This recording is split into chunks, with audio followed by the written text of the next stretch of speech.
మీరు విశ్వాసము గలవారై ఉన్నారో లేదో మిమ్మును మీరే శోధించుకొని చూచుకొనుడి, మిమ్మును మీరే పరీక్షించుకొనుడి. మీరు భ్రష్టులు కాని ఎడల యేసుక్రీస్తు మీలో ఉన్నాడని మిమ్మును గూర్చి మీరే ఎరుగరా అన్నాడు. మనల్ని రెండు విషయాలు చేయమన్నాడు. మీరు విశ్వాసము గలవారై ఉన్నారో లేరో మిమ్మల్ని మీరు శోధించుకోండి అన్నాడు. రెండవది పరీక్షించుకోండి అన్నాడు. మీరు నిజంగా విశ్వాసులై ఉంటే విశ్వాసాన్ని బట్టి విశ్వాసులలో యేసు ప్రభు నివాసం ఉంటాడు. మీరు విశ్వాస భ్రష్టులైతే, అంటే విశ్వాసము నుండి తొలగిపోతే, విశ్వాసాన్ని కోల్పోతే యేసు ప్రభు మీలో ఉండడు. మీరు విశ్వాస భ్రష్టులు కాని ఎడల యేసు ప్రభు మీలో ఉన్నాడని గుర్తెరగండి. ఆయన మీలో ఉన్నాడు గనుక మీరు దుష్కార్యము చేయకుండా జాగ్రత్తగా ఉండాలి. పాపమునకు దూరముగా మసలుకోవాలి. పవిత్రత కొరకు ఆసక్తి కలిగి ఉండాలి. ఎందుకంటే యేసుక్రీస్తు విశ్వాసమును బట్టి మీలో జీవించుచున్నాడు, మీలో నివసించుచున్నాడు అని ఒక అద్భుతమైన మాట చెప్పాడు. ప్రభుకు స్తోత్రం చెప్దాం. మళ్ళీ ఒక్కసారి చెప్దాం. ఇక్కడ నుంచి జాగ్రత్తగా వినండి. మిమ్మల్ని మీరే పరిశీలించి చూసుకోండి అన్నాడు. మిమ్మల్ని మీరే శోధించి చూసుకోండి అన్నాడు. దేని విషయంలో అంటే విశ్వాస విషయంలో. ఇదే పౌలు మహనీయుడు ఈ ఒక్క చోటే కాదు, మరికొన్ని చోట్ల కూడా అంత్య దినాల్లో జరిగేటువంటి మార్పులలో కొన్ని మాట్లాడాడు. ఇప్పటిదాకా ముందు చెప్పిన మ్యాటర్లో భౌతికంగా శరీర సంబంధంగా ప్రపంచంలో ఎలాంటి మార్పులు జరుగుతాయో చెప్పాను. ఇప్పుడు రెండవది ఆత్మీయంగా యేసు ప్రభు రాకడకు ముందు అంత్య దినాల అంతంలో, మళ్ళీ చెప్తున్నా, యేసు ప్రభు రెండవ రాకడకు ముందు అంత్య దినాల అంతంలో లోకం పరిస్థితులు ఎలా ఉంటాయి, సంఘమని చెప్పబడుతున్న విశ్వాసుల పరిస్థితులు ఎలా ఉంటాయి, వాటి గురించి ప్రభువేం మాట్లాడాడు, పౌలేం మాట్లాడాడు, ప్రవక్తలు ఏం మాట్లాడారు, అపోస్తలులు ఏం మాట్లాడారు అనేది మనం ఆ కోణంలో వెతుక్కోవాలి. రాకడకు ముందు యేసు ప్రభువును నమ్మిన విశ్వాసుల జీవితాలు ఎలా ఉంటాయి, యేసు ప్రభువును నమ్మని అన్యజనుల జీవితాలు ఎలా ఉంటాయి అనేది కూడా మనం తెలుసుకొని ఉండాలి. ఎందుకంటే మామిడి చెట్టుకు కాయ కాసిద్ది. ఏం కాయ? ఉల్లిపాయ. మామిడికాయ కాసిద్ది. మామిడికాయ కాసినప్పుడు అది పచ్చిగా ఉందా, పండిందా, పక్వానికి వచ్చిందా, రాలేదా అనేది మనకెట్ట తెలిసిద్ది? అది పిందెగా ఉందా, పూత దశలో ఉందా, లేకపోతే కాయగా పెరిగిందా, లేకపోతే పండిందా?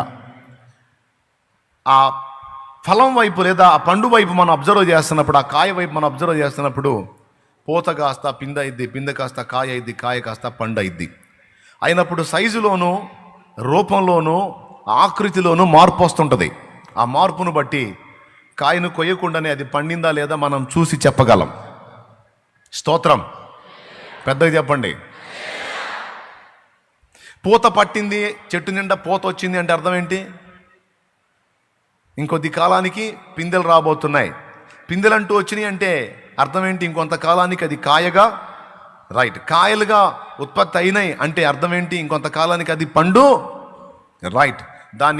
దానిలో కలిగే మార్పులు, దాని ఆకారము, దాని పర్సనాలిటీ, అలాగే దాని రంగులో కలిగే మార్పుల్ని బట్టి మనం దాని పక్వతని అంచనా వేయగలం. అలాగే అంత్య దినాలలో ఏ ఏ సంగతులు జరుగుతాయి అనే విషయాన్ని మనం కానీ పరిశీలనగా చూడగలిగితే, ఇప్పుడు ఏ దశలో మనం ఉన్నాం, సంఘం ఏ దశలో ఉంది, భవిష్యత్తులో ఎలా మారబోతుంది అన్నది మనం అంచనా వేయొచ్చు.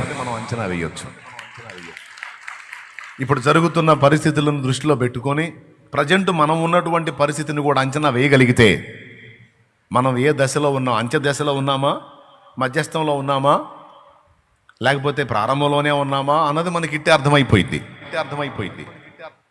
ఇప్పుడు మనం అంత్య దినాల అంతములో అంటే రాకడకు ఇంకా చాలా దగ్గరలో ఉన్నాం అంటానికి యేసు ప్రభువారు, అలాగే పౌలు, పేతురు మొదలైన భక్తులు ప్రవచించిన ప్రవచన వాక్కులు కొన్ని ఉన్నాయి.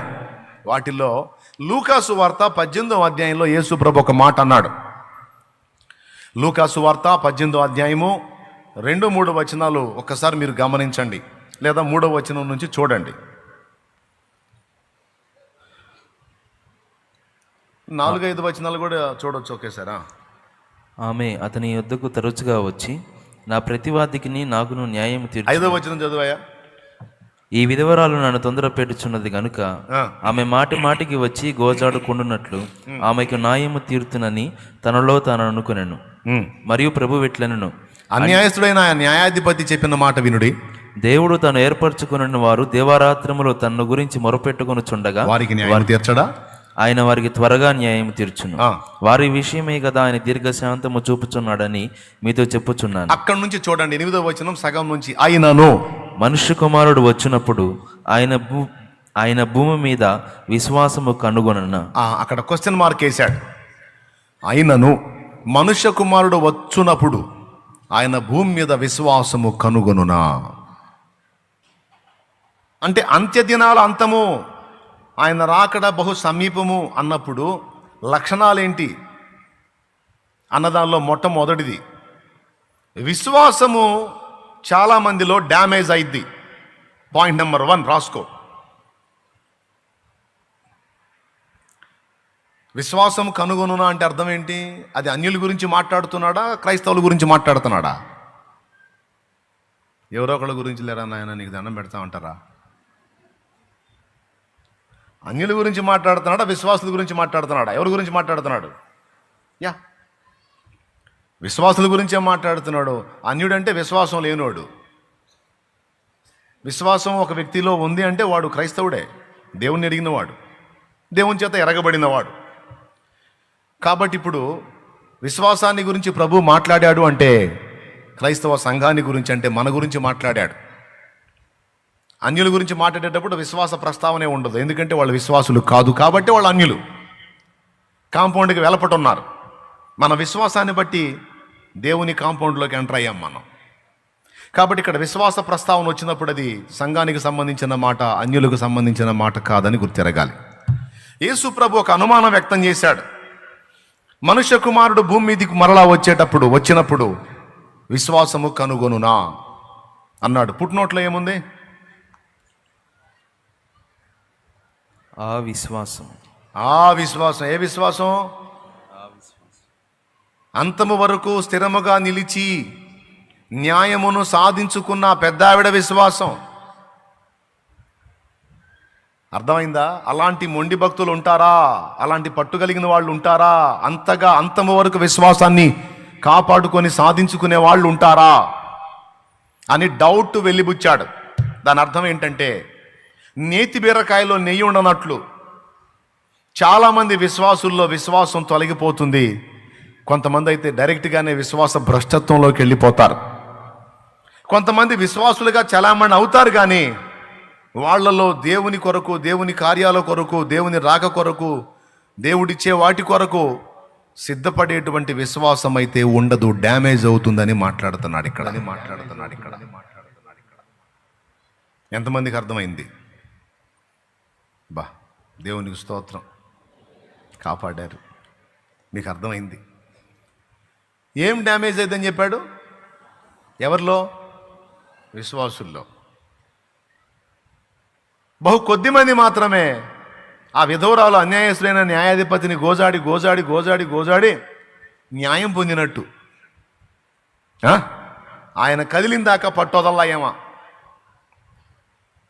ఊరు మొత్తానికి, మన భాషలో చెప్పాలంటే మోటు భాషలో ఊరు మొత్తానికి రోజేసినోడు ఆయన. ఏం వేసినోడు?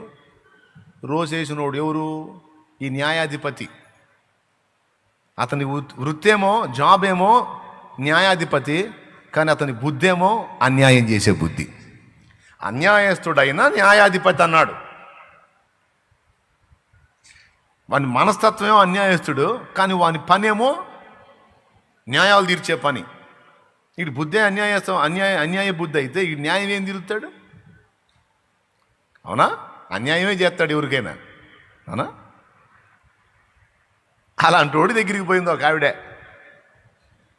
మరి ఏ వివాదంతో పోయిందో, ఏం జరుగుతుందో, తన ప్రత్యర్థి తనకు అన్యాయం చేస్తున్నాడని పోయింది. ఏం చేయమని పోయింది? అయ్యా నాకు న్యాయం చేయమని పోయింది. అప్పుడు అతను అన్నాడు, ఆమెను తిప్పుతా ఉన్నాడు. ఏమమ్మా రేపు రాపో అన్నాడు. పోయింది, మళ్ళా రేపు వచ్చింది. చూశాడు, వచ్చా మళ్ళీ, సరే 2 రోజులు ఆగి రాపో అన్నాడు. అయ్యా 2 రోజులా? ఎన్నింటికి రమ్మంటారు అయ్యా? ఎన్నింటికా? 11ంటికి రాపో. అట్లనయ్యా. కరెక్ట్గా టంచని కొట్టినాడు, 11ంటికి కనపడింది అక్కడ. ఏమమ్మా వచ్చావా? వచ్చానయ్యా. 3 రోజులాగా రాపో.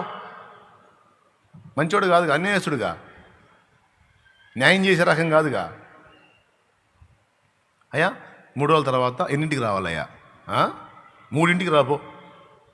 సరే అన్నయ్య. ఖచ్చితంగా 3వ రోజు 3ంటికి ఆడ కనపడింది. వీడికి మైండ్ పోయింది.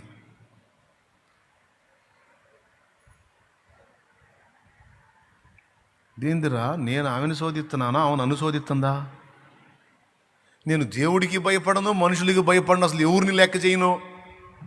యేసుప్రభువే అన్నాడు, దేవునికి భయపడకయో మనుషులకు భయపడకయో ఉండేవాడు అతను అన్యాయస్తుడైన న్యాయాధిపతి. ఎవరిని లెక్క చేసేవాడు కాదు. మళ్ళీ 4వ వాయిదా వేసాడు. ఏమో వెళ్ళి 2 రోజులు ఆగిరా. అయ్యా ఎన్నింటికి? అయ్యా 2ంటికి రా. కరెక్ట్గా 2వ రోజు 2ంటికి అలా ఆడుంది. 3-4 వాయిదాలు అయిన తర్వాత 5వ వాయిదా వేసి ఇక ఆమె ఆలోచించాలి, ఈడు ఆలోచిస్తున్నాడు.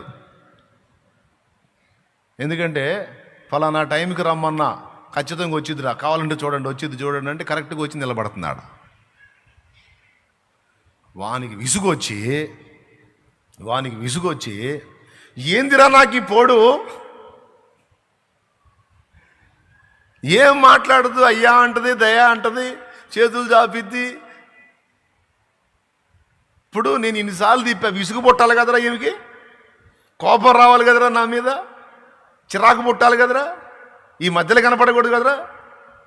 ఇదేందిరా 5 వాయిదాలు అయితే వాయిదాకు వచ్చి కనపడదు, నా ప్రాణం తీస్తుంది, ఎక్కడొచ్చి నిలబడిందని ఈమెను ఎత్తుక్కోవాల్సి వచ్చిందిరా నేను. ఈమెకి ఎవడు అన్యాయం చేసాడు వాడిని తన్ని, ఈమెకి న్యాయం తీర్చండిరా, నా ప్రాణాన్ని కాపాడంట్రా, చంపేటట్టుంది నన్ను. అయిపోయింది. ఇప్పుడు పాయింట్ ఏంటంటే, వాడు వాస్తవంగా అన్యాయస్తుడు, వాడు దేవునికి మనుషులకు భయపడినోడు, అలాంటి చెడిపోయినోడు ఎవరికి న్యాయం చేయడం అనేది మిగిలిన వాళ్ళ నమ్మకం. కానీ ఏమి విశ్వాసం చూసావా, వాడు ఎంత చెడిపోయినోడైనా సరే నేను పట్టుబడితే వాడే సచ్చినట్టు న్యాయం తీరుస్తాడని. ఇప్పుడు ఎవరు గెలిచారు? బలవంతుడు, అధిపతి, దేవునికి మనుషులకు భయపడని మొండోడు గెలిచాడా? బలహీనురాలు, విధవరాలైన ఒక దీనురాలు గెలిచిందా? ఎవరు గెలిచారు? ఆమె గెలిచింది. దేన్ని బట్టి గెలిచింది? విశ్వాసాన్ని బట్టి బండలు కూడా నీళ్ళు ఎత్తాయంటే ఇదేనేమో. వాడొక బండ, ఏమో విశ్వాసం దెబ్బ కూడా నీళ్ళు ఇవ్వాల్సి వచ్చింది. స్తోత్రం. ఇప్పుడు మీరు ఆమె విశ్వాసాన్ని ఏ మెట్లో చూస్తారు? ఎన్ని మార్కులు వేస్తారా ఆమె విశ్వాసానికి? 75 వేస్తారా? 50 వేస్తారా? 25 వేస్తారా? 100కు 100 వేస్తారా? మీరైతే నేనైతే 100కు 100 వేస్తాను అన్నోళ్ళు చేతులు ఎత్తండి, దించండి. 75 వేస్తానన్న ఆమెకి అన్నోళ్ళు చేతులు ఎత్తండి. ఎవరు ఎత్తాలంటే అందరూ 100కు 100 వేసారన్నమాట. అంటే ఆమె దగ్గర ఉన్న విశ్వాసం సామాన్యమైంది కాదు. యేసుప్రభు అంటాడు, ఒక అన్యాయస్తుడైన న్యాయాధిపతి వాడు ఒక దుర్మార్గుడు, మూర్ఖుడు అనుకో, అలాంటి వాడిని మీద విశ్వాసం ఉంచి పట్టుబట్టి గోజాడుకొని ఆమె సాధించుకోగలిగింది. మరి మీ పరలోకపు తండ్రి అట్టంటోడు కాదుగా. ఆయన ప్రేమ కలిగిన వాడు, ఆయన సృష్టికర్త, మీ అవసరతలు ఎరిగిన వాడు గనుక తనను ప్రార్థించు వారికి, తనకు మొర్రపెట్టు వారికి, విశ్వాసమును బట్టి మానక గోజాడే వారికి, గోజాడి ప్రార్థించే వారికి మరి నిశ్చయముగా సహాయము చెయ్యును కదా. అరే అన్యాయసుడే కదిలి వాడు స్పందించినప్పుడు అదిగో నీతిగల న్యాయాధిపతి ఆ పైన కూర్చున్నాడు, ఆయనను గోజాడితే మరి నిశ్చయముగా కదులును కదా. అయితే అంత్య దినములలో మనిషి కుమారుడు తిరిగి వచ్చేటప్పుడు భూమి మీద విశ్వాసం ఉంటుంది, కానీ అలాంటి విశ్వాసం ఉంటుందా? అంత పట్టుదల ఉంటుందా? కార్యాన్ని సాధించేంత అంతటి విశ్వాసం, అదే మనిషి మీద పెట్టిన విశ్వాసం దేవుని మీద పెడితే ఎంత సంతోషిస్తాడో. అవునా? కానీ యేసయ్య ఏమని చెప్పాడు? అనుమానం వెళ్ళిపుచ్చాడు. ఉంటుందంటావా అంత విశ్వాసం అని. ఇదే మాట పౌలు టచ్ చేస్తాడు కొరింథీ సంఘాన్ని. మీరు విశ్వాసం కలిగి ఉన్నారో లేదో మిమ్మల్ని మీరే శోధించి చూసుకోండి. విశ్వాస భ్రష్టులు కానంత వరకు ప్రభు మీలో ఉంటాడు. విశ్వాస భ్రష్టులు అయ్యారంటే ఆయన మిమ్మల్ని వదిలేస్తాడు. జాగ్రత్త అన్నాడు. 2. మూడవది, అసలు అంత్య దినాల్లో ఏమేమి జరుగుతాయి అన్న పాయింట్లో తిమోతికి రాసిన 2వ పత్రిక, త్వరగా తీసేయండి బైబిల్. తిమోతికి రాసిన 2వ పత్రిక 3వ అధ్యాయం 4-5 వచనాలు చదవండి ఒక్కసారి. ద్రోహులు, మూర్ఖులు, గర్వాంధులు, దేవుని కంటే భక్తి గల వారి వలె ఉండి దాని శక్తిని ఆశ్రయించిన వారునై ఈ ఉండి. 5వ వచనం మీరు గుర్తుపెట్టుకోవాలి. ప్రస్తుతానికి ఈ పాయింట్లో పైకి భక్తి గల వారి వలె ఉండి దాని శక్తిని ఆశ్రయించని వారునై ఉందురు అంటే వెలిచూపులకి వాళ్ళు భక్తులు, విశ్వాసులే కానీ లోపల దేవుని శక్తి పట్ల వాళ్ళకి సరైనటువంటి విశ్వాసం ఉండదు. దేవుని పట్ల, ఆయన కార్యాల పట్ల, ఆయన శక్తి పట్ల సరైన విశ్వాసం లేని వాడికి సరైన సిద్ధపాటు కూడా ఉండదు. అందుకు నేను చెబుతుంది ఏమయ్యా,